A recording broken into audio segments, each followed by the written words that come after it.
Gente, primeiro, obrigado, excelentes apresentações, muito bom mesmo. E abro para perguntas. Quem mais do que Ruth e Helena? Por favor. Então, Paulo, adorei a sua apresentação. Obrigado. Primeira coisa, saiu um estudo essa semana do Walter Reed Army, do Instituto de Pesquisa deles, e eles me parece que são craques na matéria. E uma das coisas que me chamou a atenção é que eles, nesse estudo, falam que existe uma associação, em termos de gravidade, entre infecção por Zika e infecção prévia por dengue, que me pareceu muito interessante, até porque tem uma outra coisa que está rolando na mídia e que eu estou vendo e parece que ninguém está falando nada disso. Da mesma forma que Zika, chikungunya também era vista como uma doença benigna. Tudo bem, a pessoa fica 1 ano com dor, né? Mas não mata ninguém. E parece que no Brasil há várias mortes por chikungunya. Então, eu queria saber como se pesquisa esse tipo de associação, porque você está aqui me falando da dificuldade que há entre você, na sorologia, determinar que tal pessoa teve dengue ou Zika. E aí a minha dúvida é, e quem teve os 3? A Ana Lúcia Azevedo, repórter do Globo, fez uma matéria impressionante na região de Nilópolis com pessoas com as 3 infecções, né? E com resultados muito preocupantes, especialmente em idosos que já tinham um quadro de artrite ou reumatismo. Então, a minha dúvida é, como é que a gente lida não só com a complexidade de identificar uma infecção por Zika, mas de trabalhar uma possível associação entre os vírus transmitidos pelo Aedes aegypti com prévias infecções também provocadas pelo Aedes? Essa é uma pergunta muito legal que você fez. Na verdade, eu estava ontem em Paris e era um fulcro de discussão isso daí, no encontro lá no Instituto Pasteur. Porque, na verdade, o que acontece é que a gente tem uma população no Nordeste do Brasil, 80% é soropositiva para dengue, e essa soropositividade cai um pouco à medida que a gente se aproxima do Sul. E o anticorpo que a gente faz contra o dengue reage também contra a Zika. Então, o problema é o que está acontecendo aí. Está vendo o que a gente chama de exacerbação, de enhancement? E a gente tem evidência laboratorial, em 2 laboratórios aqui da USP, de que isso acontece. Se eu pegar o anticorpo contra o dengue e reagir com o vírus a Zika, ele vai infectar de forma mais eficiente algumas células do sistema nervoso em garrafinhas. Então, esse é o primeiro problema. Chikungunya é um vírus que ele tem uma outra família, alfavírus. Ele não tem nenhuma relação genética com a dengue, nem com o Zika, que são primos, a dengue e o Zika. A Zika seria o polegar dos 4 sorotipos de dengue, né? E o chikungunya seria um braço de um outro cara lá longe, tá? Então, ele não tem relação. Então, não existe imunidade cruzada entre chikungunya e dengue. Mas o que acontece é um quadro assim, uma co-circulação muito intensa entre chikungunya e Zika. A gente observou isso em no mundo todo, ao longo do tempo. Então, você pode ter uma situação, que nem eu vi médicos em Santos dizendo, onde às vezes as pessoas têm chikungunya, que não é nada leve, chikungunya. O Ayrton estava com a gente no Sergipe, você viu a mão das pessoas, você põe a mão da pessoa numa mesa, bate com o martelo várias vezes, e essa é a mão de uma pessoa que está com parece essa artrite reumatoide violentíssima nas mãos. Ela não consegue pegar uma garrafa. Ela vai ficar, às vezes, 6 ou 8 meses sem conseguir pegar as coisas. Vocês imaginem a implicação de chikungunya se espalhando em lugares que nem a gente viu no Sergipe, onde a cada 50 metros você tem uma família morando, né? Então, a periferia de São Paulo pode se tornar um problema. E é um local onde praticamente todo mundo lá estava com chikungunya no período que a gente foi agora no começo do ano. É um vírus devastador também. Imagina o impacto de você ter 4 a 8 meses a pessoa inabilitada. Chikungunya e Zika fazem uma síndrome, uma coisa que parece a síndrome de Guillain-Barré, no qual a pessoa tem a destruição do sistema nervoso periférico, né, os nervos vão perdendo as bainhas de mielina e a pessoa vai ficando paralisada. Então, são problemas intensos. Então, a interação do chikungunya com esses vírus é mais do ponto de vista de você ter 2 coisas diferentes, quase que causando um problema enorme. De Zika com dengue é um problema de imunidade cruzada. Próxima pergunta. Paulo, primeiro eu queria dar os parabéns para ambos pela constituição da Rede Zika. Eu já falei isso no blog com um alcance muito pequeno, mas eu acredito que vocês são realmente os grandes heróis da saúde pública no momento do Brasil, e gostaria que vocês tivessem 1/5 do reconhecimento que está sendo dado para a porcaria da fosfetanolamina, desculpe a linguagem, mas parabéns pelo trabalho incrível que vocês estão fazendo pelo país, e que espero que isso seja reconhecido com iniciativas como essa de uma melhor divulgação científica para educar melhor a nossa população. Minha pergunta vai na mesma linha da Ruth. A gente já conversou sobre imunidade cruzada entre Zika e dengue, e eu gostaria de saber se é momento, sabendo que essa imunidade cruzada existe, de vacinar a população. A população está ansiosa pela vacina da dengue, que está chegando no final da fase 3, e como é que a gente vai discutir isso com a população e decidir se realmente é um bom momento para vacinar. Natália, tem um aspecto que é bem interessante, que é o seguinte: essa vacina, a maneira que ela está operando em fase 3, é extremamente cautelosa com relação à questão da Zika. Agora que a gente já tem uma sorologia útil e já tem o PCR, etc. e tal, a gente percebe claramente uma mobilização muito forte do grupo que está desenvolvendo essa vacina no Butantan, e junto com o pessoal com um grupo americano muito bom também. Eles estão extremamente preocupados em tomar cuidado, em evitar grávidas, evitar moças que possam engravidar, ter um acompanhamento muito maior da população. A gente tem que desenvolver uma vacina para dengue. Como a Margarete estava falando, a gente tem que ter tudo na mão. Tem que ter a vacina, tem que ter o controle de vetor, tem que ter conscientização popular, tem que ter tudo junto. A gente não pode desprezar isso. Então, nesse momento, acho que é importantíssimo a gente não começar a criar pânico com relação a uma vacina que é tão importante e que tem que ser, de uma certa forma, desenvolvida. Porque a gente tem 250 milhões de pessoas em volta do globo que estão susceptíveis, todo ano, de serem infectadas por dengue. Se eu puder já emendar uma pergunta para a professora Margarete, como é que a vacina se encaixa dentro desse protocolo integrado que a senhora mencionou, né? Ela é tipo uma arma de destruição em massa? Ou existe a partir do momento que você tem uma vacina, corre-se o risco também de você abandonar as outras técnicas, né, e achar que com a vacina o problema está resolvido? Então, o que acontece? Se você tiver uma vacina bastante eficiente, ela até pode eliminar as outras técnicas. Lembrando que se você vai ter uma vacina para, vamos supor, para dengue bastante eficiente, você não controlando o mosquito, você vai ter zika e vai ter chikungunya. Se você tiver uma vacina eficiente para todas as doenças, você vai ter a entrada de mais outros vírus. Né? Porque o Aedes está descrito que o Aedes pode transmitir pelo menos 200 arbovírus. Então, a gente nunca sabe qual vai ser o próximo. Então, e por isso que a gente fala, não adianta, a gente tem que fazer o controle de mosquito ser eficiente. No caso da vacina, como ela é hoje, ela entraria como mais uma arma dentro desse controle integrado. Então, a gente sabe que o Brasil, a gente sabe que primeiro a vacina não vai ser erradicativa. Então, ela não vai erradicar a doença. Mas ela pode ajudar a melhorar a transmissão, a abaixar os níveis de transmissão. Então, com isso, ela faz parte desse protocolo. Né? Então, o que a gente fala, né? As pessoas falam assim, mas como é que você monta, quer dizer, você libera mosquito transgênico, você libera vacina, e você usa inseticida. Existem os protocolos, eu acho que existe, e é isso que é a parte mais difícil do problema, é você integrar, num bom senso, qual ferramenta usa nesse momento, agora e quando. Mas existem vários países que têm bons protocolos que a gente pode seguir, que são eficientes. É importante é que ter uma vacina não significa que você deixa de fazer o controle do mosquito. Né? Exatamente. Certeza. Quem é, claro? Por favor. Oi, boa tarde. Meu nome é Yuri, eu estudo farmácia no Mackenzie. Tenho uma pergunta para o professor. Uma dúvida. De como é feito o diagnóstico de Zika atualmente? E depois eu queria que você comentasse, só para ficar mais claro, sobre a pesquisa promissora. Você falou que está em parceria com o Instituto Pasteur de melhor diagnóstico.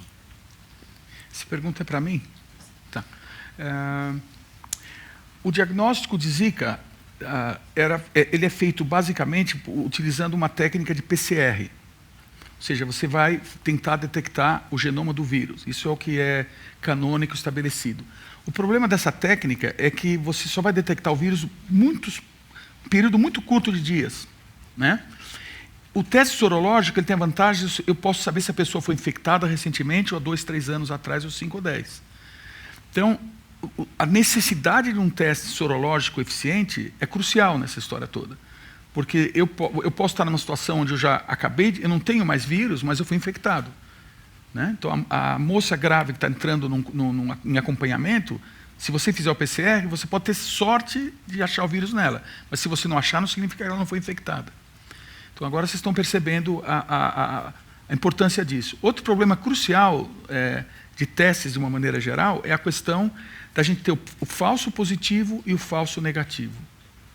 Então, o falso positivo é quando eu digo essa pessoa tem o vírus, mas ela, na verdade, não tem. Isso, no domínio sorológico, é devastador, porque se a gente dá um falso positivo para alguém, isso pode implicar num aborto, na destruição de um casal, na destruição de uma família, quando a criança não tem nada, né?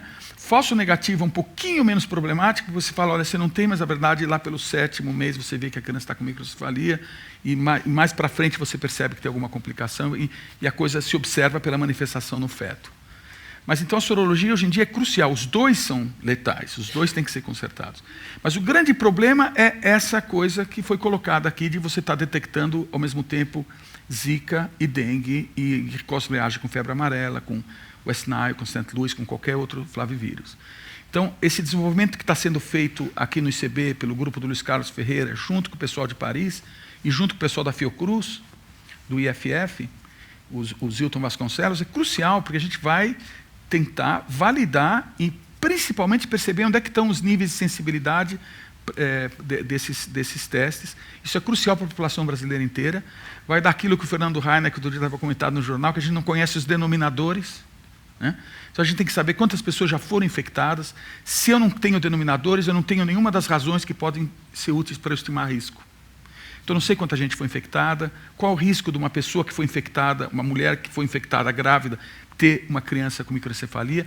Todos esses dados têm que aparecer. E a sorologia é crucial, por isso que é um ponto tão importante de desenvolvimento. E com o Pasteur, o que a gente está fazendo, a segunda parte da sua questão, é tentar utilizar outros antígenos que eles têm contra dengue 1, dengue 2, dengue 3, dengue 4, rocio, maiaro, etc.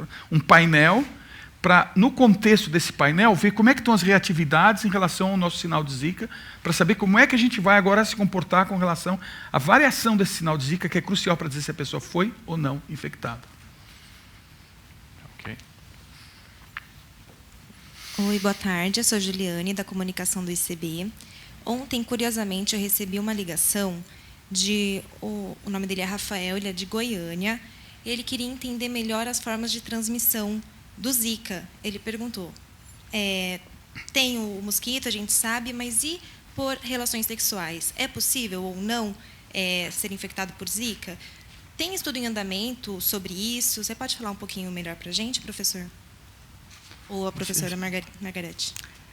Eu vejo da seguinte maneira, no Brasil vai ser... Eu não consigo enxergar como que você vai isolar a transmissão vetorial por uma transmissão sexual. Não sei se você consegue... Eu acho que é muito difícil, porque num país que você tem muito mosquito e que todos os estados estão infectados, vai ser muito difícil você determinar qual foi o tipo de transmissão daquela pessoa. Eu acho que existem esses estudos nos países onde você não está tendo a transmissão vetorial.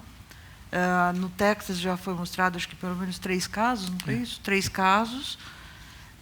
Para a gente, eu acho que é um assunto assim novo. Não sei dizer, eu não consigo dizer para você é verdade ou não é verdade. Eu acho que eles mostraram, aconteceu, está tendo essa transmissão. Mas eu acho que no Brasil vai ser muito difícil você conseguir estudar esse tipo de transmissão. Porque o que a gente vai ver é uma somatória disso e não tem como você separar esses 2 tipos de transmissão. Você vê a pessoa infectada, mas você não consegue dizer se ela Exatamente. foi infectada pela relação sexual ou se ela foi picada pelo mosquito. Exatamente. Eu posso fazer um pequeno comentário, Margarete? Pode. Que é mais ou menos assim. A gente tem alguns casos onde, por exemplo, a mãe está estável aqui no município de São Paulo. O pai sai e vai para o Nordeste e volta e depois tem sintomas, e a mãe passa a ter sintomas, ela estava grávida, e a criança nasce com microcefalia. Então, a gente tem, no mínimo, a gente tem 2 casos bem claros disso. Né? Um aqui em Santos e outro que é um trabalho feito pelo professor Edson Durigon, que ele está acompanhando junto com o Eitan no coorte da Santa Casa. Um caso muito bem explicado, que é inclusive esse caso dessa criança que foi infectada no 7º mês de gravidez. Então, esses 2 casos que pode ter sido um caso de infecção de transmissão. Mas a Margarete está completamente certa no seguinte: apesar disso ter um aspecto assim chamativo, o que importa, né, Margarete, é o impacto epidemiológico disso. Quantos eventos de transmissão por esse mecanismo, de fato, vão acontecer para que a gente tenha a epidemia como um todo. E eu concordo com ela que talvez isso não seja tão importante assim. Só para me dar uma pergunta, a relação entre Zika e microcefalia, pode-se considerar isso está, em definitivo, estabelecido? Eu acho que sim, né? Não resta mais dúvidas. Eu acho que, pelo menos nas palestras médicas que eu assisti, existem, assim, esses são os casos totalmente relacionados, microcefalia e Zika. Tá? Existem alguns que eles têm dúvida, que muito pelo fato de você não ter esse diagnóstico totalmente eficiente e muitas doenças, né, estarem relacionadas com microcefalia. O que eles mostram, pelo menos, são os casos que você tem uma associação muito bem demonstrada. Então, a gente sabe que existe, sim, essa relação. Existem alguns casos que são os duvidosos. Então, 100% das microcefalias são por causa de Zika? Não. Mas os que eles estão mostrando que é Zika mesmo. Mas que o Zika tem a capacidade de causar isso, está bem demonstrado. Está bem demonstrado. Quem é? Próximo aqui. Alô, para o professor Paulo. Professor, só pegando carona no que a Ruth tinha dito da relação dengue-zika, que o pessoal do Walter Red está estudando, se você se você vacinar uma pessoa contra a dengue e ela pegar a zika depois, isso poderia, de alguma forma, piorar o estado da pessoa que pegasse zika? Então, vamos pensar o seguinte: 80% da população do Nordeste, tá, já foi infectada por dengue. A gente deve ter tido, eu não sei se... Novamente, porque a gente não tem uma sorologia retrospectiva bem feita no Nordeste, a gente está planejando fazer isso agora, junto com o pessoal do EPSUS, do CGLab, do Ministério. A gente está pedindo para o professor Eduardo Massad liderar um esforço da gente organizar um estudo bem bacana nesse sentido, que é importantíssimo resolver esse problema dos denominadores. O problema é o seguinte: se fosse uma coisa desse tipo, a gente teria visto muito mais manifestação severa, comparável talvez com o que a gente está observando em outros lugares, como, por exemplo, na África, onde o Zika está o tempo inteiro lá, etc. e tal, é mais ou menos muito parecido. É que aqui a escala da coisa atingiu, a primeira vez que o vírus veio, ele saiu da Polinésia, onde ele encontrava 280 mil pessoas, 70 mil pessoas, 30 mil pessoas, chegou num lugar onde você tem agora um oceano de susceptíveis. Então, como grande parte dessa população nordeste já viu dengue, e praticamente talvez os 4 sorotipos de dengue, eu não acho que talvez tenha alguma coisa mais severa, no sentido da quantidade de manifestações que a gente observa muito severas. Então, por exemplo, essa exacerbação imune que a gente alega que a dengue causa, o enhancement, né, ele é bem claro. Você vê que a pessoa vai ter choque hipovolêmico ou febre hemorrágica. A gente não viu tanto assim durante o surto de Zika. Então, eu fico duvidando que esse pano de fundo de dengue, de fato, esteja exacerbando o Zika. A gente sabe em laboratório que existe uma interação, mas existe uma interação entre qualquer flavivírus. Se eu pegar um anticorpo de West Nile, vai reagir com Zika. De St. Louis, vai reagir com Zika. De febre amarela, e assim por diante. Quem era o próximo? Não, tem que ter o microfone, desculpa, para a transmissão. Quem está com o microfone? A minha pergunta é para a Margarete. Eu queria saber qual que é a sua opinião pela técnica que foi desenvolvida, a técnica da bactéria, né, que foi desenvolvida pela Fiocruz para o combate da dengue. Então, esse é um programa que é um dos pilotos que está sendo feito no Brasil, né? Então, ele é uma técnica um pouco diferente. Então, no caso da Wolbachia, que é essa bactéria, você não diminui a população de mosquitos. O que eles tentam fazer é introduzir uma linhagem de mosquitos infectados por Wolbachia que vão diminuir o número de partículas virais dentro do mosquito. Então, a ideia deles é que, se você diminui o número de vírus dentro do mosquito, você pode diminuir a transmissão da doença. Então, essa é o piloto que eles estão fazendo. Aqui no Brasil, ainda está um teste muito preliminar, ainda não dá para a gente ter nenhuma conclusão. A gente sabe que eles testaram no laboratório, então, para dengue, você tem uma diminuição em torno de 60% das partículas virais no mosquito, não é na área, é dentro do mosquito, isso testado em laboratório. Para chikungunya, eu acho que também tem uma certa diminuição, não me lembro bem dos dados, e eles estão começando a trabalhar um pouco com os vírus Zika, para ver se essa bactéria vai interferir no número de partículas virais ou não. Então, é um outro tipo de pensamento. Você não mexe com a população de mosquito, e sim com a replicação do vírus dentro desses mosquitos infectados. É quase que você imunizar o mosquito, né? É como se você tivesse, né? Não chega a ser uma competição pelo mosquito, né? Então, mas um pensamento assim bem simplístico, né? Dessa teoria é: se você tem um mosquito infectado com uma bactéria, você teria menos espaço para ter o vírus. Mas esse não é bem, é bem simplista, né, esse pensamento. Tá, ok. Próximo, professor Saldiva. Paulo Saldiva, estou aqui como médico. E a pergunta é se vocês têm alguma hipótese sobre o caso de gêmeos, para explicar por que alguns gêmeos univitelinos desenvolvem ou não a doença. E a segunda pergunta é se está faltando de fato dinheiro para pesquisa em Zika, como recentemente expressado, ou se isso é produto de outro tipo de atrofia cerebral devido ao exercício contínuo da política. Pergunta técnica essa, hein? Professor Paulo, por favor. É um prazer ver você aqui, Saldiva. É um ídolo meu de muito tempo, um exemplo de cientista e de ser humano.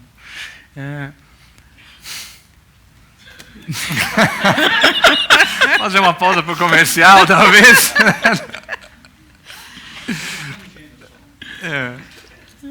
Você quer responder, Margarida?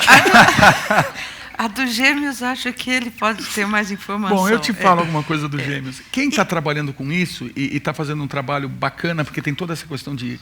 A gente tem, mais ou menos, assim, que é a Maiana Zatz que está trabalhando com isso. E ela está, agora, eu acho que ela tem 7 ou 12 casos de gêmeos dizigóticos. E, claramente, um deles tem a microcefalia com manifestação severa e o outro é, entre aspas, normal. A gente precisa acompanhar agora e ver se não é uma coisa muito leve, mais para frente. Aquela história de a gente não entender direito ainda o que está acontecendo. Mas é muito provável que tenha alguma coisa a ver com a placenta, formação da placenta, infecção na placenta. A gente viu dados agora em Paris, né, ontem e anteontem, que a gente estava, vários experimentos que a gente está fazendo com placenta aqui, aqui em São Paulo, eles estavam, a gente está um pouco mais atrasado com relação a eles. A gente percebe que a coisa é bem mais complicada. A gente imaginava que aquelas células ali do cistotrofoblasto, aquelas Hofbauer, tivessem envolvidas em levar esse vírus na placenta do sistema endotelial da mãe para a criança. A coisa é um pouco mais complicada, tem uma espécie de um mecanismo que a gente já viu em HIV, que às vezes a partícula pode ser carregada inteira através de um tecido sem causar infecção no lugar. Tem várias hipóteses que estão surgindo, a coisa está bem confusa ainda, mas sem dúvida nenhuma existe diferença sim. Esses gêmeos discordantes mostram que existe diferença nessa infecção fetal. Isso de fato acontece. E eu espero que a Maiana ela vai fazer estudos bem detalhados desses sistemas. Eu espero que ela chegue nos ajude a entender. E a gente está colaborando também com o pessoal do Pasteur nisso. Então, é uma questão seríssima, né? A gente entender isso com calma. O resto, Paulo, pelo amor de Deus. Eu vou refazer a pergunta do Paulo. Foram anunciados muitos editais, verbas volumosas para pesquisa com Zika nos últimos meses. Esse dinheiro está chegando já para os laboratórios? Vocês estão vendo a cor do dinheiro ou, por enquanto, é só... Ai. O que acontece é o seguinte, vamos imaginar coisas num contexto um pouco mais crítico. As relações todas que a gente teve, assim, de frequentar gabinete de ministros, etc., foi com o MCTI e com o Ministério da Saúde. Os dois ministérios que eram, na verdade, as pastas estavam na mão de pessoas do PMDB. Dia 29, acontece um problema sério com relação à relação do PMDB com o governo executivo. Os nossos dois ministros imediatamente agora estão numa situação difícil. Aí vem a eleição recente, naquela que o pessoal votava pela família, né? A Cosa Nostra toda lá falando. E aí o que acontece nessa situação? Os dois ministros votam, ao que parece, a favor da parte que está sendo derrotada. Então é lógico que a gente está numa situação dificílima. Pelo que eu andei conversando com o Rodrigues Tabelli da Fiocruz, com o pessoal, com o Amilcar Tanuri, que está fazendo um trabalho espetacular no Rio de Janeiro, ele está voando praticamente com vapor de gasolina no avião, está quase sem recurso nenhum. De todo mundo que eu vi, o Gerson lá da FAPERJ, o pessoal, todo mundo que está negociando com esses ministérios, mesmo uma negociação que a gente fez com o Ministério de 8,5 milhões para o desenvolvimento da vacina do sistema diagnóstico no Butantan, que inclusive saiu no Diário Oficial da União, isso está tudo meio que congelado. Quem eu sei que recebeu algum dinheiro, para não dizer que a coisa é tão dramática, foi o Pedro Vasconcelos, do Instituto Vandro Chagas, no Pará, para não dizer que ninguém não recebeu. Mas pelo volume total da coisa toda, a gente percebe que está havendo um problema. Isso é muito triste por várias razões. Primeiro, que esse é um problema que a gente começou a ter no Brasil. Não significa que porque agora vem o inverno, né, que o general inverno sempre protege a gente desses arbovírus, né, que esse problema vai estar resolvido. E a gente tem que estar preparando todo esse trabalho de acompanhamento de grávidas, de crianças, do que o vírus está fazendo, diagnóstico, vacina, toda essa parte de controle, tudo isso tem que ser intensificado. E, de fato, sem recurso para isso, a gente está numa situação extremamente complicada. A gente tem o recurso da FAPESP, né? Então a FAPESP tem ajudado muito a gente, mas a parte federal está complicada. A parte federal está truncada. Em São Paulo, a gente tem tido um suporte excepcionalmente rápido da FAPESP. Eles têm um sistema de fast track, que na verdade está sendo imitado pela CAPES, que está sendo imitado até por agências internacionais. O NIH também imitou o sistema fast track que foi implementado pela FAPESP, que é bastante eficiente. Ok, a gente tem mais 5 minutos, então vamos fazer as últimas perguntas. Oi, meu nome é Carolina e eu tenho 2 perguntas. Uma é em relação ao perigo de permanência, ou se existe alguma prova já de que se uma pessoa for infectada, a gente não tem o teste, mas se uma pessoa que foi infectada ano passado por Zika, e esse ano, especialmente uma mulher, engravidar, como existe essa permanência do Zika no corpo, se isso já tem algum estudo conclusivo de que fale que essa pessoa tem algum risco de desenvolver uma gravidez, por exemplo, uma criança com microcefalia. E a segunda coisa é em relação se existe ou algum indício de predisposição genética que faz com que cada pessoa de países diferentes respondam de maneiras diferentes à infecção do Zika. Levando em conta, na Colômbia, por exemplo, alguns médicos falam em relação a suspeitas, né? Pelo menos eles dizem que não tem nenhum estudo, mas que lá teve um grande número de casos de contaminação por chikungunya e, na sequência, por Zika. E se levanta a possibilidade de que essa resposta posterior dessa infecção por Zika, depois que alguém já tivesse chikungunya, aumente, ou seja, muito mais significante os casos de síndrome de Guillain-Barré lá do que microcefalia, levando em conta também que na Colômbia há permissão de aborto, então algumas crianças não estão nascendo pela essa opção já das mães quando têm identificado Zika. Então, se há ou não algum estudo conclusivo em relação à predisposição genética de populações ou de continentes, ou o que isso pode estar explicando a Zika ter alguns tipos diferentes em lugares do mundo. Predisposição. Vamos fazer as 3 últimas perguntas, a sua e mais 2, para a gente não estourar muito o tempo. Então, quem tinha as outras 2 perguntas? Aqui, uma aqui e depois o Átila ali no fundo. E depois, a gente... Eles não vão responder. Você quer fazer todas as perguntas? 6 perguntas e aí eles respondem. Tá bom. O pacote. Bom, parabéns pela apresentação de vocês. A minha pergunta é um pouco paralelo, né? A professora Margarete, a senhora mencionou a importância do engajamento social na área de pesquisa de vocês. Eu queria saber como que vocês avaliam o esforço da universidade em dialogar com a sociedade. E, nesse sentido, o que é que pode ser melhorado, né, para estimular esse diálogo? Muito bom. Para deixar uma pergunta para os dois, qual que é a perspectiva do ano que vem? O que a gente deve ter tanto do lado epidemiológico quanto do lado do combate ao mosquito? Muito bom. Tá. Eu estava esperando. Né? Minha pergunta é só em relação à previsão no futuro, agora próximo, que nós tivemos agora carnaval, se teve um estouro também depois do carnaval, porque teve a aglomeração do pessoal, e agora também nas Olimpíadas, daqui a 4 meses, no Rio de Janeiro. Ok, muito obrigado. Então, respondendo ela, começando por ela, a questão da predisposição, existe um alelo humano que os nossos colegas na África já acharam, eles estão para publicar isso, eles vão dar essa informação para nós, que tem que ser incorporado, por exemplo, em estudos que nem esse que a Maiana está fazendo.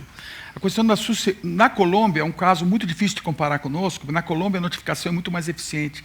Eles têm mais casos notificados do que o Brasil, porque lá as validações e as certificações são mais rápidas e mais eficientes. Então é difícil de comparar. Então, acho que eu respondo. A questão da pessoa poder ser reinfectada de novo, isso não é comum em flavivírus, mas realmente, como nesse caso as mães são infectadas bem no começo da gravidez e a criança tem vírus replicando no final da gravidez e além disso, então eu acho que a gente precisa pensar um pouco melhor o que significa, na verdade, o clearance, a imunidade persistente contra o Zika. Nós ainda não sabemos. Com relação... depois foi a segunda pergunta. Tinha, a sociedade. Acho que ela que responde. Com a sociedade, né? Eu acho assim, é bastante difícil fazer com que a universidade ou que a população preste atenção no que está acontecendo na universidade. Eu acho que iniciativas como esta, eu acho que são bastante importantes. Eu sinto assim, há um tempo, vou falar um tempo atrás, né? Há muitos anos atrás, você não tinha nenhuma divulgação científica. Existia uma resistência muito grande do cientista ou do professor falar com um jornal ou falar com um jornalista. Eu acho que hoje existem essas iniciativas, eu acho que todos os jornais têm a parte da ciência, tem a parte que faz a divulgação da ciência. Eu acho que existe esse meio de comunicação dos jornais, da internet, da própria universidade. Existem várias tentativas, existem Facebooks dos laboratórios. Eu acho que tem uma iniciativa que são esses blogs que fazem divulgação de ciência. Eu acho que está cada vez mais aumentando isso, mas assim mesmo você sente que é muito difícil o próprio jornalista conseguir com que os professores falem com eles. Então, existe essa dificuldade, né? Pelo fato de eu fazer parte do projeto que eu coordenei, o engajamento com a comunidade, eu digo hoje que eu fui treinada para falar com a comunidade, porque também existe essa diferença, né, de vocabulário, e você acaba tendo um vocabulário científico muito forte, porque foi a tua vida inteira, você teve que ser treinado para isso, e, de repente, você se depara em falar com criança. Então, como é que você explica o que é um transgênico para uma criança? Eu acho que a gente deveria ser mais incentivado a ter essa melhoria de linguagem para que a gente pudesse fazer essa comunicação mais perfeita. E eu acho que a gente tem que dar essa satisfação. Eu acho que a comunidade tem que entender qual é o papel da universidade e das pesquisas no país, né? Por que é importante você ter a pesquisa no país? Outro dia, eu estou não querendo ultrapassar, outro dia eu escutei, eu até achei engraçado, porque foi assim, o meu projeto, quando começou a crise no Brasil, ele foi cortado. Então, ele foi um dos projetos que foi cortado não porque eu não tenho apoio das secretarias, mas porque teve falta de dinheiro, falta de repasse do dinheiro. Então, ele foi um dos projetos que foi cortado.